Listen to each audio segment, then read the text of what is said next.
Benton, and I'm your worship associate this morning.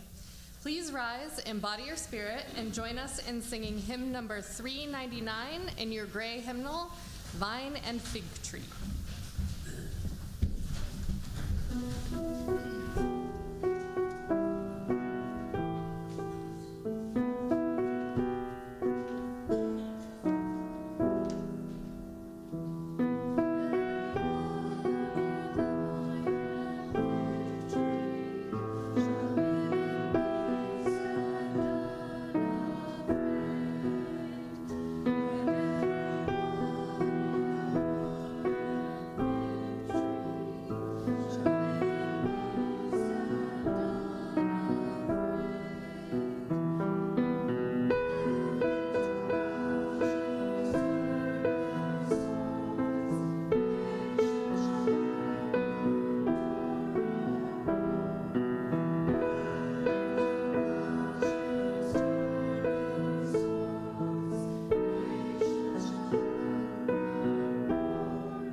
Good morning. Good morning. My name is Pat Krugman, and I am a member of the Board of Trustees. Welcome to the Unitarian Universalist Congregation of the Hudson Valley. Whether you have been with this congregation a while, a decade or more, or this is your first time visiting us, we welcome you. Whatever the faith and traditions of your past, we welcome you. Whatever your theological stance, we welcome you. Whoever you are and whomever you love, we welcome you. Whatever your heritage, we welcome you. We respectfully acknowledge the territory on which our church building sits as the ancestral homelands of the Munsee, Lenape, and Wappinger people. I have a few announcements today. Tickets for our annual auction and fundraiser go on sale today. They are a lot of fun. It will be here in this building on Saturday, October 26th from 7 to 9 p.m. and really promises to be a lot of fun. Get out your headbands, your bell bottoms, to relive the summer of love. We're going back to the 60s, baby. Groovy. The UU The Vote Committee hosted our final postcard party yesterday to write cards in support of the New York State Proposition 1 for the ERA Equal Rights Amendment. We had 24 attendees and wish to thank all of you who came yesterday. We have one final urgent request. We had 200 extra Reclaim Our Vote postcards left over from the other campaigns. We have 7 20-card packs to send to Black voters in North Carolina before October 15th. Get your free pack today. Ooh, sign me up for one, Jenny. Today at coffee hour. You need to get the stamps and can write them at home. See Jenny or Daria. All right, let's see here.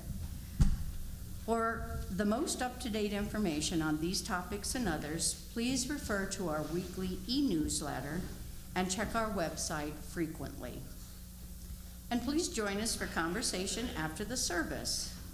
If you are present in our sanctuary, please join us for coffee and conversation in Fellowship Hall. If you're watching the live stream, the link for our Zoom coffee hour can be found in the Saturday reminder in your email. If you are just recently joining us and would like to receive our weekly e-news, please email us at uucroton@gmail.com with your name, and we will make sure you are added to our e-news list. lots of information in the e-newsletter. Also, please remember to silence your cell phones at this time. Once again, we welcome you to the Unitarian Universalist Congregation of the Hudson Valley.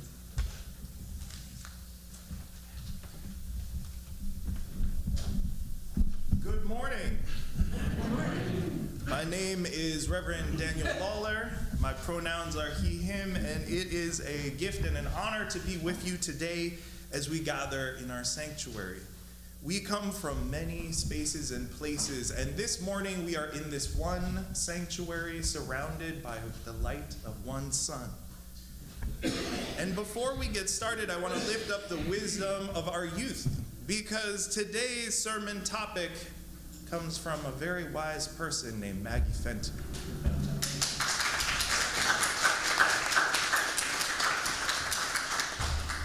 And when Maggie's father won the 2024 auction to determine a sermon topic and title, she had a title right away and a question.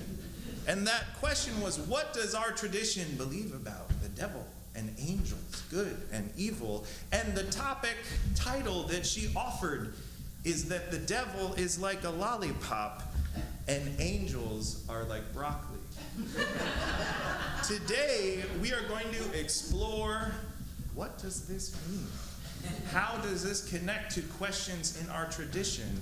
And I want to applaud Maggie for asking questions, because that search for truth and meaning is at the essence of our religious tradition. So Maggie, thank you for being a faithful congregant, a deep thinker, and I'm so happy that you gave us this experience today. So thank you. And in that sense, we ask Spirit of Life and Love to be with us as we explore questions and journey together. In our congregation, every week, we ring the bells of our sanctuary to stand for our values, to ripple throughout the whole town. And I now invite all the children in the congregation to come forward, head to our beautiful bell tower, and ring those bells 7 times for the 7 values of Unitarian Universalism.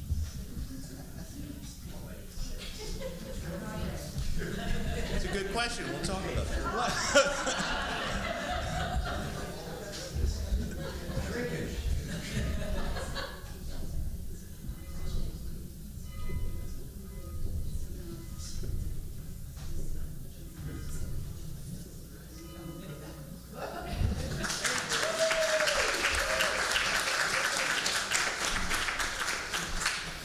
And may the sounds of the bell remind us to be present to the moments that we encounter now and in the days ahead. Welcome.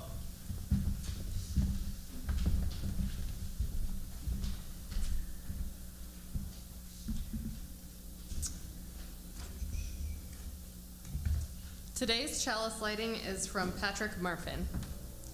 We believe that many streams join to make a river, that the way to wisdom lies in an open ear and heart, that goodness may be pursued for the sake of goodness, and not from fear of punishment, that knowing and not knowing are part of the same, and ambiguity is permissible.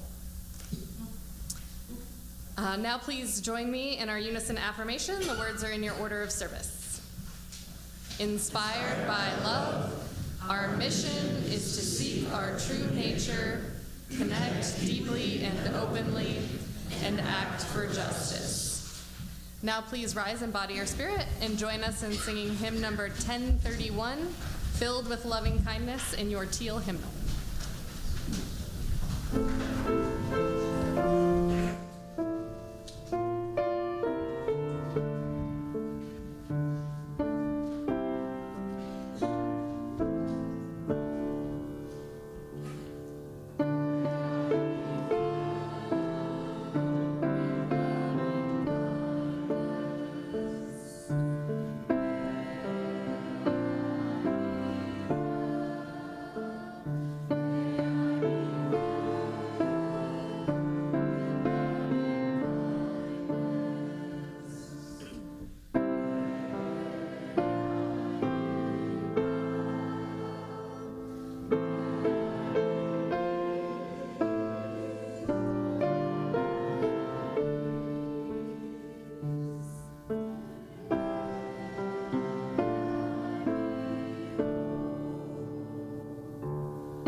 moment, we'll have an opportunity to greet our neighbors.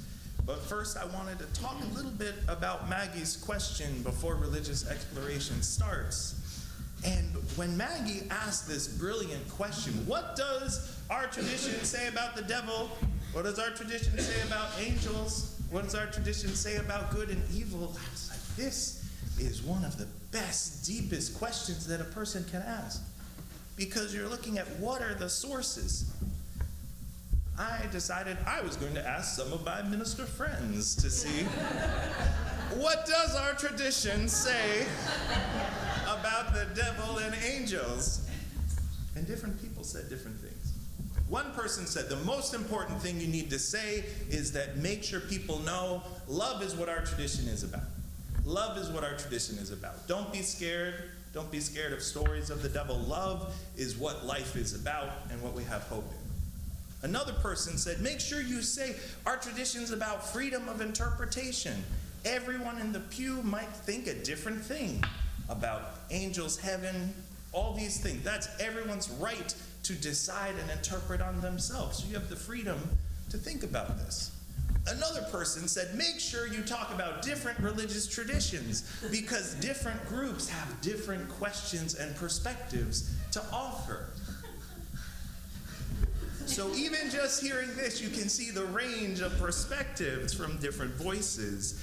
So then I thought, okay, I'm going to read a little more, go back to the sources, and look at where do these words come from?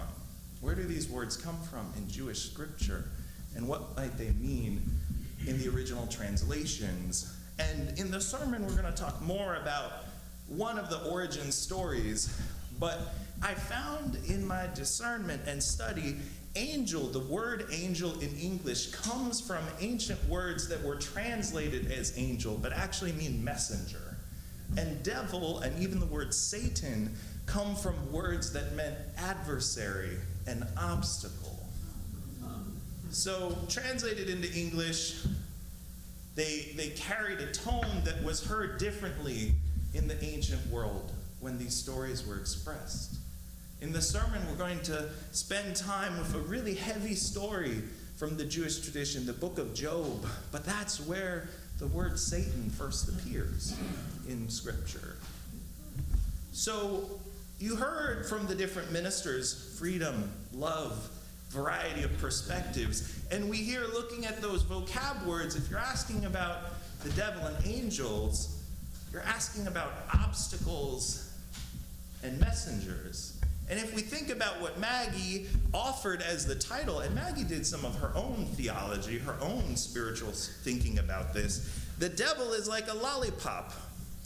Obstacles, adversaries, challenges, disruptors are like lollipops. They seem good. You want to eat them. If you do that all the time, it's actually bad for your health. It's a temptation, or it's a challenge, all in moderation. Angels, messengers, are like broccoli. Actually very good for you. The feedback helps us grow. But sometimes we're like, I don't want broccoli. I want a lollipop. I don't want to listen to the angel. What's going on over there? Messengers and obstacles. These ancient stories come to us and offer us a challenge. Most of our tradition, for a long time, especially in the last 100 years, has said, oh, these are ancient stories. Don't worry about it. Just read the newspaper. Modern times. I understand that impulse, but I think if we explore in our search for truth, spend time with these ancient stories, realize that there might be more behind them than what we receive in some of the English translations we may have encountered at one point in time, there is some wisdom that's going to follow us around. Someone offered to me, they're like, the story of Pandora's box, is that literally true? I was like, no. But is it wise? Yes. Oh, complications. So when we look at these ancient stories, something's still coming up to us. So look at those vocabulary behind the voices. Think about what Maggie said. The devil is like a lollipop, and angels are like broccoli. What do we do as we encounter the obstacles and the messengers in our life. You're welcome to greet your neighbor.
Our spirits refreshed by conversation and connection, we take a moment to pause for guided meditation, returning to my body in the present moment. Many people begin to practice sitting meditation with the help of this exercise, and it's one that has really helped change my life, and it comes to us from Thich Nhat Hanh's tradition. Returning to my body in the present moment, breathing in, I know I am breathing in.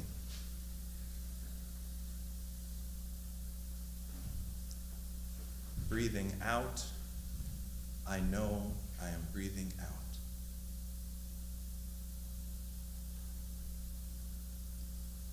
Breathing in, I am aware of the whole length of my in-breath.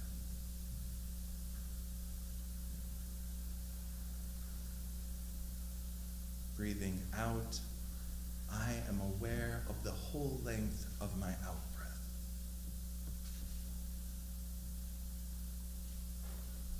Breathing in, I am aware of my whole body.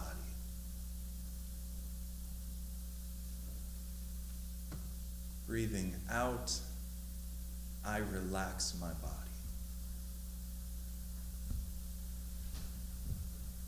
Breathing in, I calm my body.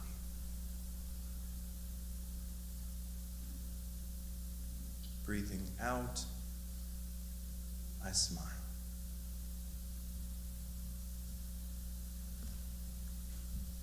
Breathing in, I dwell in the present moment.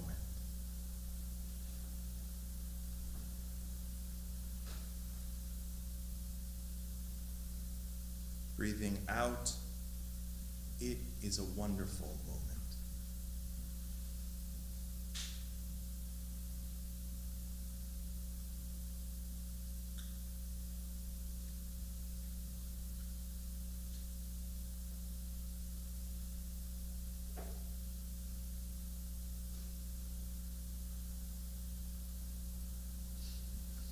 Breathing in, I know I am breathing in. Breathing out, I know I am breathing out.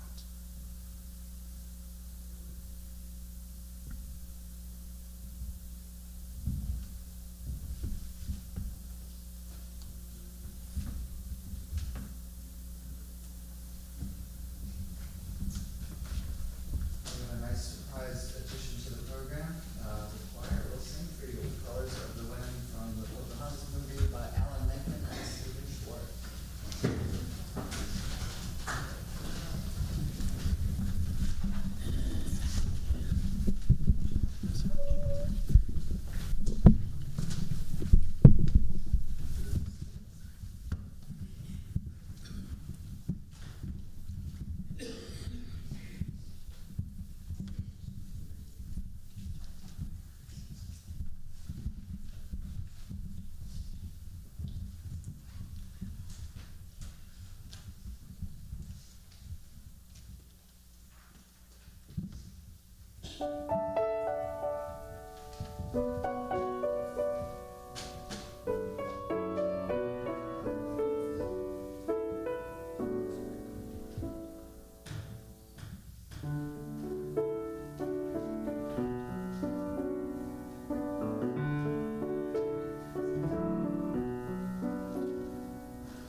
The earth is just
this magical month of October, something magical will happen here, which is we are going to have a committee fair on October 20th. After service, the different committees that help give our congregation life, everything from caring for this beautiful sanctuary to officiating and organizing the amazing art programs here to making sure the building is well loved, to our RE program that exists.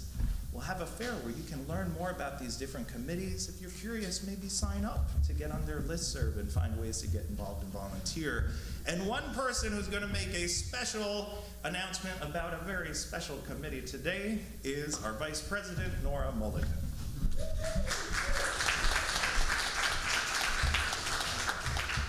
Oh, you're going to hear a lot about this in the next couple of weeks. As you probably know, I'm running the auction this year with help from Ginny and help from Pat and help from anybody else who wants to volunteer. There's plenty of stuff for people to do. You don't have to organize everything, but we will be looking for people to help us.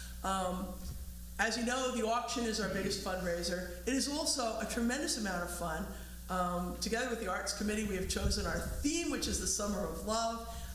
It's going to be wonderful. There's going to be music, there's going to be food and drinks, and there's going to be all kinds of experiences and wonderful things on offer, and that's where you guys come in. We need volunteers for food and drinks.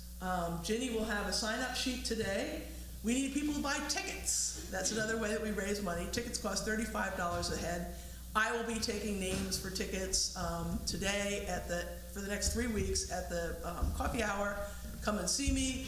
You can pay now or you can pay on the night of the auction. We also want to let people know the tickets are $35, but if you can't afford it, we will make arrangements. We don't want anybody to not be able to have fun because they don't have money. So, the other thing that we want, and this week in the e-news there will be a link to a document that you can fill out that will tell you what you're offering to sell at the auction. I haven't created this document yet, that's why you haven't seen it yet, but it will be. I want you to think now about experiences. I want you to think about all the good stuff you did in connection with the auction last year. We had dinners, we had a night playing badminton, we've had shows, we've had times when people have gotten together and done all kinds of cool things. I took people to the quilt show. I'm taking people to the American Museum of Natural History. People have learned how to weld. People have learned how to do all kinds of things. People have gotten food. People have gotten dinners. People have gotten to know each other. That's the other cool thing about the auction and offering experiences more than just stuff. People have gotten to know each other. You get to spend time together, and it's wonderful. It's great fun. And in bidding on it, you are helping our congregation keep in the black financially. So think about the things you're good at. Think about the things you like to do. Think about games you like to play. Think about meals you like to fix. Think about places that you love that you'd like to share with somebody else. And then this week in the e-news, there's going to be a link to a document to write up what you're offering and various details about it. And on the 26th, we hope to see everybody here, and we're all going to have a wonderful time. Thank you.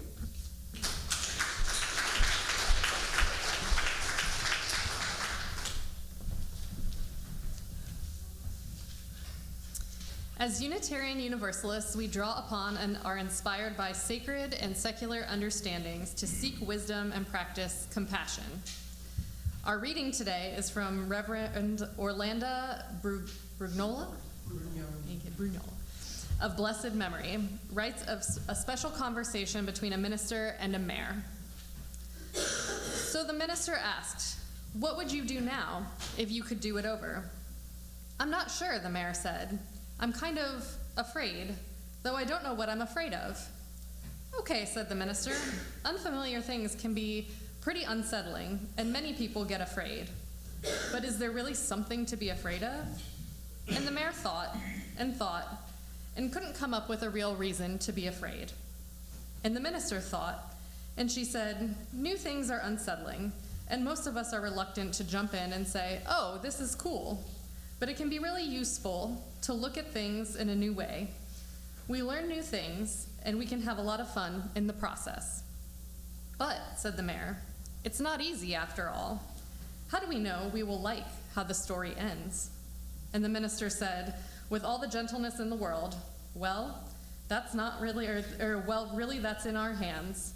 All of us who enter the story decide how it will turn out. We take what is given us and decide if it will be beautiful or not. We decide if we are willing to learn something new. We decide whether we will allow ourselves to be amazed and delighted by the story, or whether we will be gloomy and closed to the magic of it. Each of us creates stories and listens to stories. Each of us has creative genius, and a good story calls out to us to use that creative genius for the benefit of us all. It's really not so hard. We come together in community to share with one another, to support one another, and to celebrate one another. We bear sacred witness to each other in this honored ritual. As we begin, know that there are both great sorrows and great joys in our world that must be acknowledged as well. We light our first candle to honor those in pain, victims of violence and war and oppression all around the world.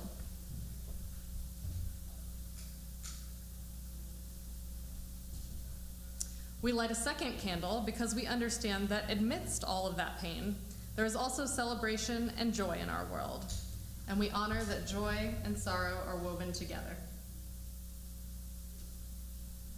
For some of us here today, this has been a week of life-changing joy that needs to be lifted up in this worship. For others, this has been a time of deep pain and sorrow that needs to be shared to make the burden lighter. If this has been such a time for you, I invite you to come forward to light a candle and to briefly tell us of your joy or sorrow. You may also raise your hand in silent acknowledgement of your joys and sorrows, and we will light a candle for you.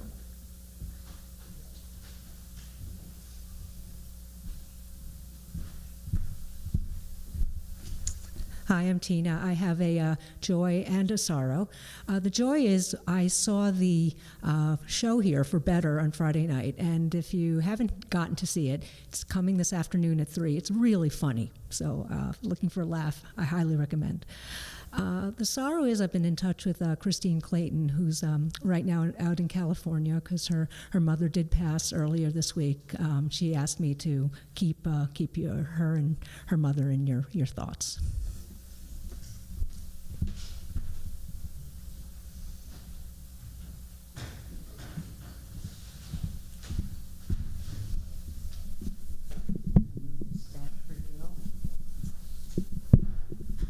Hi, everybody. I'm Pat Krugman, as you well know.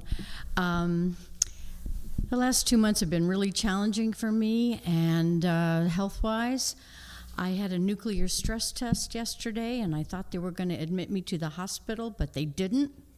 So I got to go to Margie's, and the whole team for Fourth Fridays. There was a luncheon and a training, pure joy, and just so much information. It's such an amazing thing. So look into it. If you know anyone in the LGBTQIA plus community, let them know about it.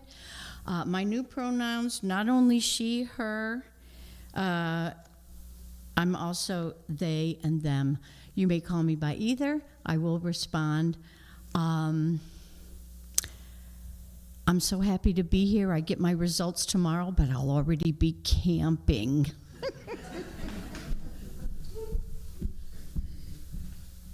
Well, I feel like I could have just sat down after that. But thank you, Pat. It was such a joy yesterday. We had 20 people come to our volunteer training. We had a licensed master social worker who instructed us on so much. And I think we all feel really well equipped and excited about helping all these youth in the coming years. So thank you.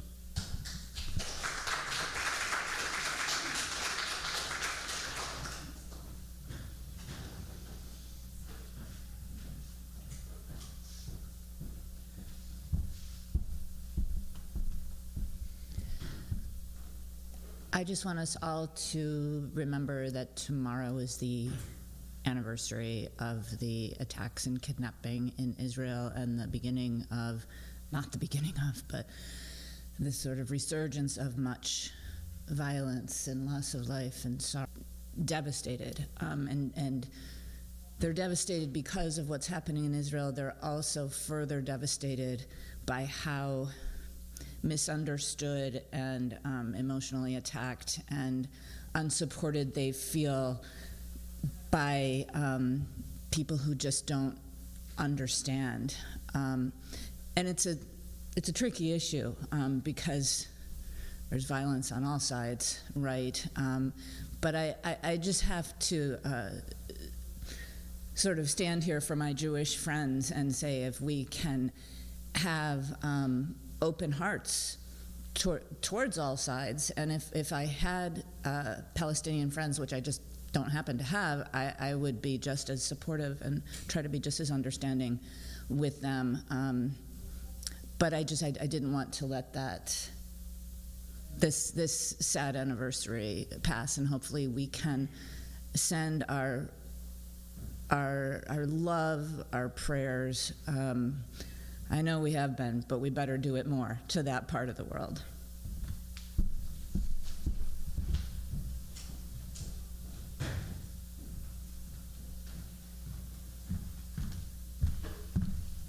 Hi, my name is Kevin Green. I just want to, first of all, thank the choir for singing that song, June 10th, 1995. Janelle, my wife, and I went to Pocahontas in the park, one of the most important dates of our life, but anyway. I also just want to say it was a strange summer. I didn't turn out the way that I expected, but I did receive a text from my aunt, who is 74 years old, and usually we do this together every summer, but she got up on water skis 2 weeks ago, and so it continues to give me hope and inspiration. So thank you. And we light one final candle for all those joys and sorrows that remain unexpressed, and for those outside of our walls who are searching for a place to bring the wholeness of their lives and to be received with love.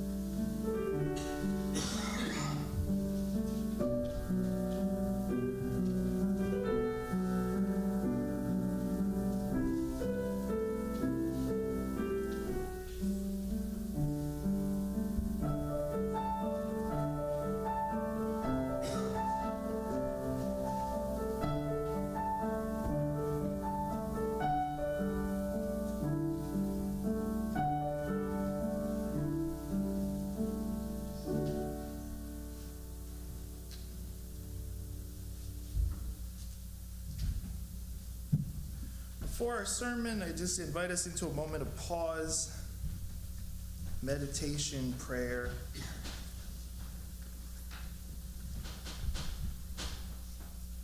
Spirit of life and love, bigger than the universe, smaller than a grain of sand, we gather, as the gates of repentance say, in a world torn by violence and pain, a world far from wholeness and peace, a world waiting for healing. Give us the courage to say that this earth is one, that love is one, and that earth may one day reveal the justice and love in great multitude and numbers. We know that our failings are many, yet it has been our gift to witness encounters of kindness. May we keep alive the call to healing when so much in our civic life invites us to cynicism and hatred or withdrawal. May we not grow cold hearts when we hear news of children suffering anywhere in this world, whether in Gaza or Congo, in Haiti or Ukraine. So much of this world is aching. May we find the courage to be present to the memories of all those, whether they be in Israel or Lebanon, whether they be in Bolivia or Brazil, whether they be in Yonkers or the Bronx, and be present. Spirit, be with us. as we seek wholeness in a world torn by violence and pain.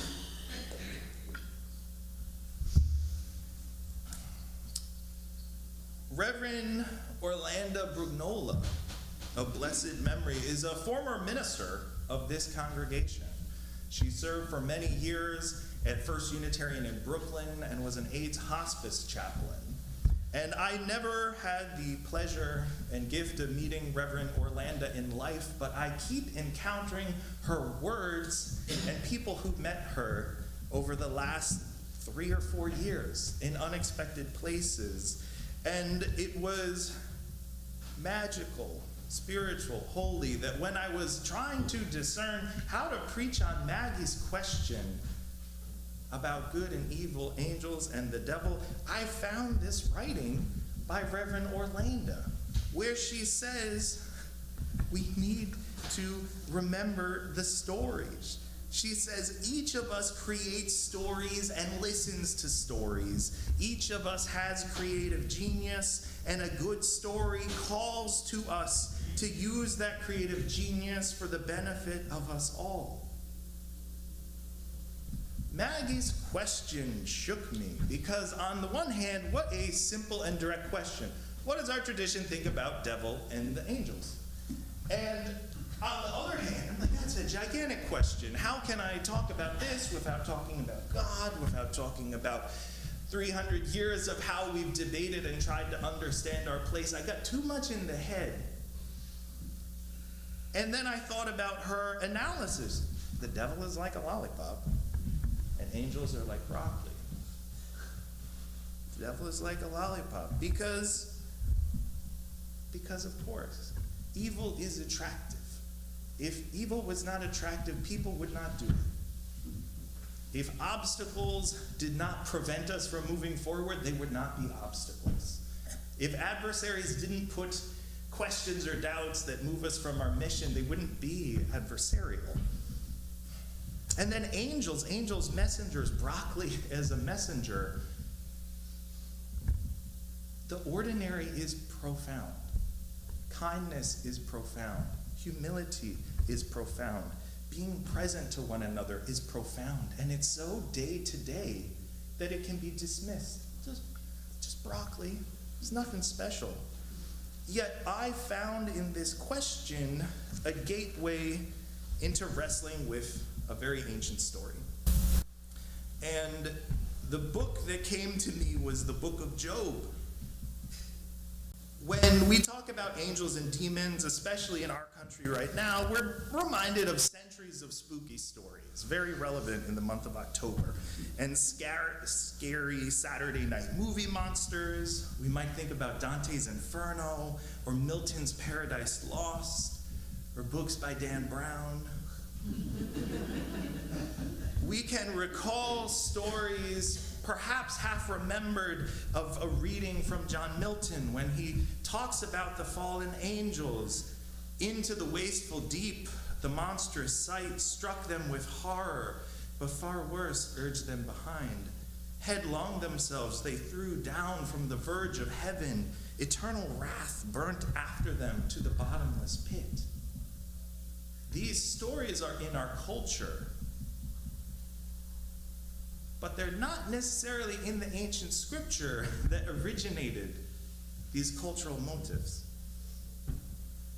So when I started to read the book of Job as it's translated in English, I found out a few things. One, this story exists in the Jewish, Christian, and Muslim canons. In the Quran, it's the book of Ayub, and there are slight variations in the translations in each tradition. But the continuity is the question that I think was echoed in our joys and sorrows today about the suffering of innocence, the source of good and evil. Where does it come from? In the book of Job, it says that Job, in a place called the land of Uz, which literally means the land of advice or counsel. So Job is in the land of Uz. This is a parable. They understood it as a parable. In the land of advice, there lived a man whose name was Job. This person was blameless and upright. They feared God and shunned evil. But then tragedy befell this person. Far up in the divine council in the heavens, God was praising Job to the different messengers and angels, saying, Job is so pious. What an amazing person. I am just in awe of how devout they are. And then an angel called the Satan, or the adversary, appears. And this figure is like a prosecutor. So part of the divine council of angels, but really that very coldly cynical person who perhaps you might know a version of, appears in the angels' council and says to the Most High, does Job fear God for nothing? Have you not surrounded Job and his household with everything? You are being blessed because he is doing well. If you stretch out your hand and get rid of everything good in Job's life, he'll curse you. He doesn't really love you. And then in the story, the figure of God pauses and considers, and then turns to Satan, and this is something that scares people to this day, turns to the figure and says, do whatever you want. Don't take his life, but anything else, take it all away. And the figure of the adversary, who's part of the divine council, says, absolutely, and goes to the earth and destroys everything in Job's life. Everything. Everything. And then the rest of the story happens. That's only the first 2 chapters. Most of the book is Job's friends encountering this broken person and trying to make sense of what happened. And remember, this is in the land of advice. Job lives in the land of advice. And suddenly, 3 friends come, and 2 things happen. First, they're totally silent because they know Job just suffered unimaginable losses. And it says, they saw him from a distance, they could hardly recognize him, and they began to weep. And they tore their robes, and they sprinkled dust on their heads. They sat on the ground for 7 days with him and 7 nights. And no one said a word because they saw how great his suffering was. In the land of advice, no one said a word when encountering profound suffering.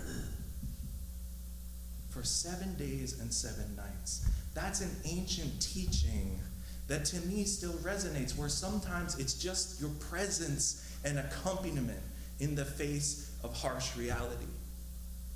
But then the friends live up to the name of where they're from, the land of advice. And then they start to interpret, why did this awful thing happen to you? And then different friends had different analysis. You must have done something wrong, Job. I think you were a sinful person. And then others say, well, maybe this was just, to teach you a lesson. I wonder what lesson you need to be taught. And for days, they try to make sense. Why did this awful thing happen to you, Job? And at the end, Job, who's known for his patience, just cries out, everybody, stop! Your maxims are proverbs of ashes, and your defenses are defenses of clay. Stop trying to explain it. It's just awful. I don't know why it happened. The Eternal gives life and the Eternal takes life. I can't control it. I just know this is my reality. Then his friends, because they're from the land of advice, they're like, oh, that can't be true.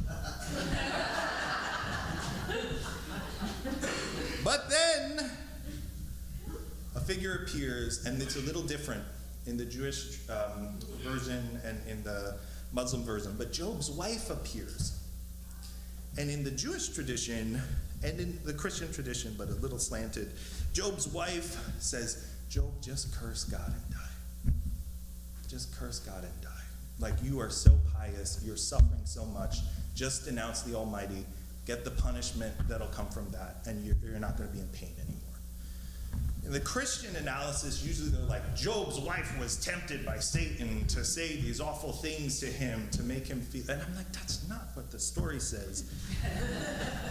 But then in the Muslim version, Job's wife sees how much he's suffering, and she cuts her hair. She cuts her hair to make money to help take care of the household because he can't anymore, because she's sick. Because he's sick. And around this point, Job cries out, why?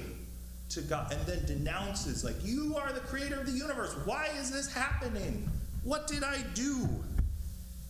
And then the whirlwind appears, which is the eternal, which is God. And then this voice says, I created the whirlwind. I created the mountains. I created Behemoth and Leviathan. I created dragons and sea monsters. I created the universe. What right do you have to question me? And then this catalog of the cosmos extends over chapters, multiple chapters of the eternal created. Chapter 41. Chapter 41 is when the figure of God in the story describes the Leviathan, which is the ancient sea serpent. And he says to Job, or God, or she, or they say to Job, can you draw out the Leviathan with a fish hook? Or press down its tongue with a cord? Can you put a rope around the nose of this sea serpent? Or pierce its jaw with a hook? And it continues. And of course the answer is no. So the answer to suffering is mystery. It's a painful lesson.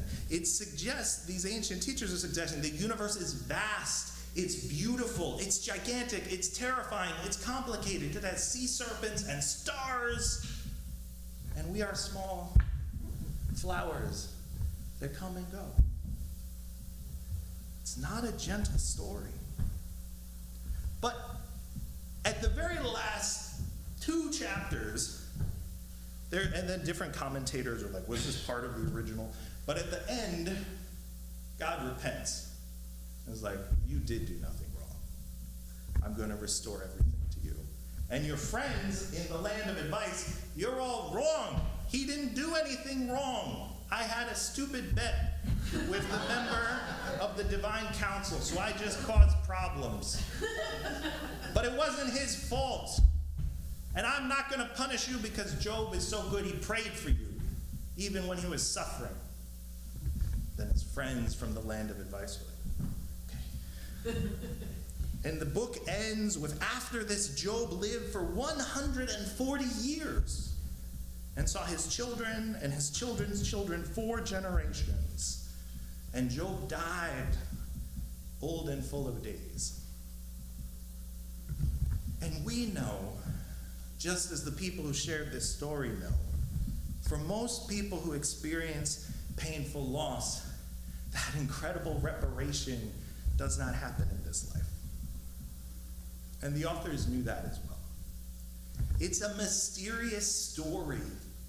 It's one where there are messengers and the adversary, where there are sea creatures and giants, where there are totally innocent people who are harassed in the land of advice.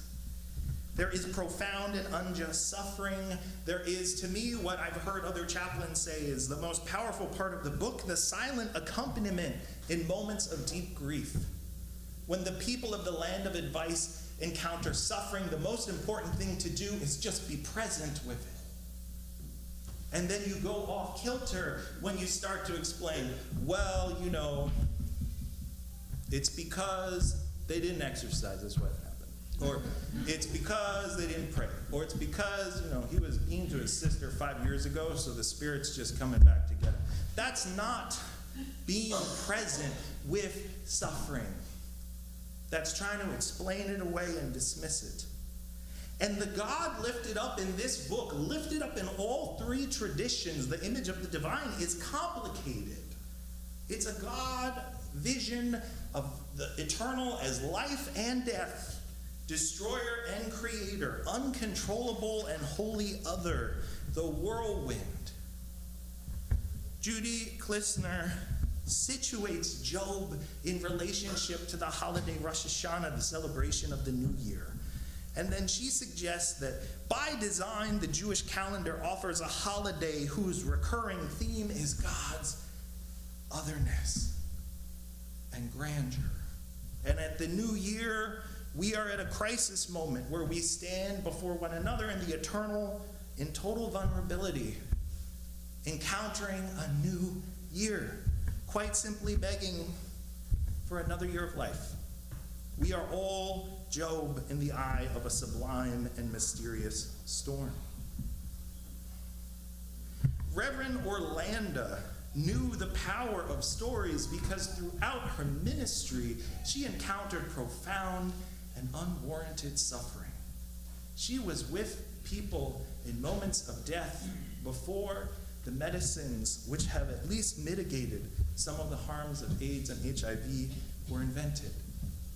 How do you make sense of evil? How do you make sense of good? In this most ancient of stories, one that upsets a lot of our contemporary understanding, the lesson which is hidden under layers of tradition is when suffering happens, just be present. Just be present with those who are aching. That is transformative. That is healing. And I know right now in the world, there is so much evil. There is so much evil. Our tradition in the past week, or 2 weeks ago, the president of our Unitarian Universalist Association offered in remembrance of prayer for 2 individuals who had died in the past year. One was a 19-year-old English literature student who is from northern Gaza, registered for classes in September of 2023. And her aspiration was to finish her studies quickly so that they could get a job to help sustain her family. And she told folks, the war has destroyed all my ambitions, and there was nothing left. And we learned this fall, Gaza's 625,000 school children virtually don't have access to their classrooms. And then was lifted up a 24-year-old who was studying to become a Pilates instructor and worked as a bartender at the Nova Music Festival before she was abducted on October 7th. Her body was returned to her family in Israel in late August, along with 5 other hostages who were held for over 300 days. And her death means that she will never finish her classes nor teach others in the way she was called to do. And the president wrote, the profound trauma of her loved ones and those who wait for hostages still held in captivity is beyond measure. There is so much suffering. And I don't know how to be present to all of the aches in the world. But I know from this ancient story, it's troubling because it suggests to us we can't just pretend nothing's happening. Job's friends didn't stay at home and think about Job. They went to go visit him, even though he was sick. They took a risk. They didn't know if they would catch an infection, but they said, no, I need to be with you in this moment. So right now, at a time when so much violence is happening, how can we be close to those who are suffering? How can we be close? There's an ancient Christian text called the Letter of James, and in it there's a line that says, you think and believe God is one, the demons do the same. And then it extends, if a brother or sister in the community is naked and lacks daily food, and one of you says, go in peace, keep warm, and eat your fill, and yet you do not supply their bodily needs, what's the good of that? What's the good of that? Maggie, in her wisdom, asks us to consider the devil, obstacles, the adversaries, they're like lollipops, and angels are like broccoli. Harmful obstacles, the temptation to avoid, can appear really attractive. Helpful messengers, being present to suffering, finding ways to seek help, finding ways to work for peace. Well, that might seem really mundane, but angels are like broccoli. May we be attentive to how we interact with one another. May we remember that lollipops might look good, but they're bad for our teeth. Broccoli might be ordinary, but it invites us into habits that are healthy. May we remember that the ordinary can be extraordinary. May we show up when suffering happens. May it be so now and in the days to come.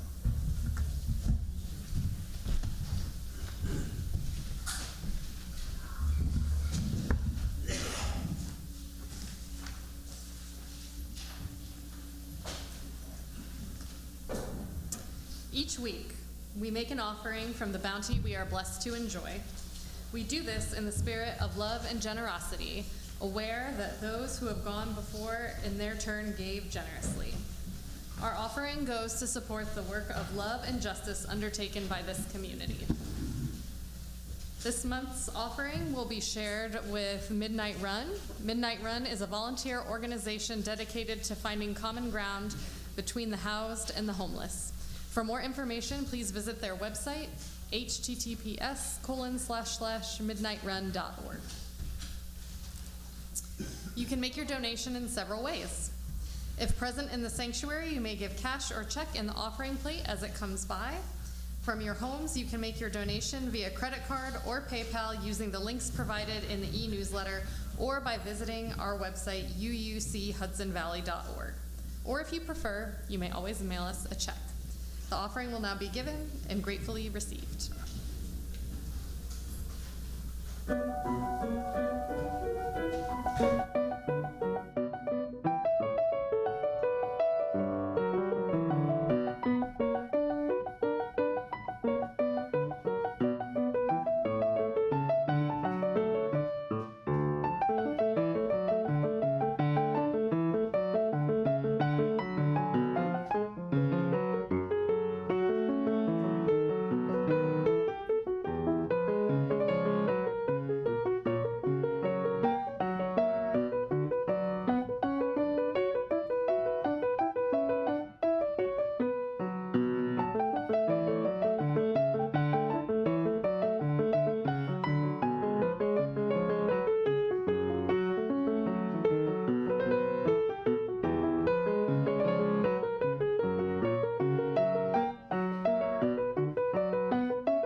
The words are in your order of service.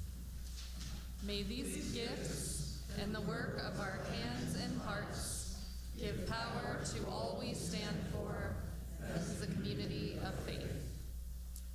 Now please rise and body your spirit and join us in singing our final hymn, number 131, Love Will Guide Us, in your gray hymnal.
Join me in extinguishing the chalice. The words are in your order of service. We extinguish this flame, but not the light of truth, the warmth of community, or the fire of commitment. These we carry in our hearts until we are together again. May we listen to moments that invite us to be present. May we remember that accompanying can be sacred. And may we let love guide us. May it be so. You know the song you're welcome to sing along, and you're also welcome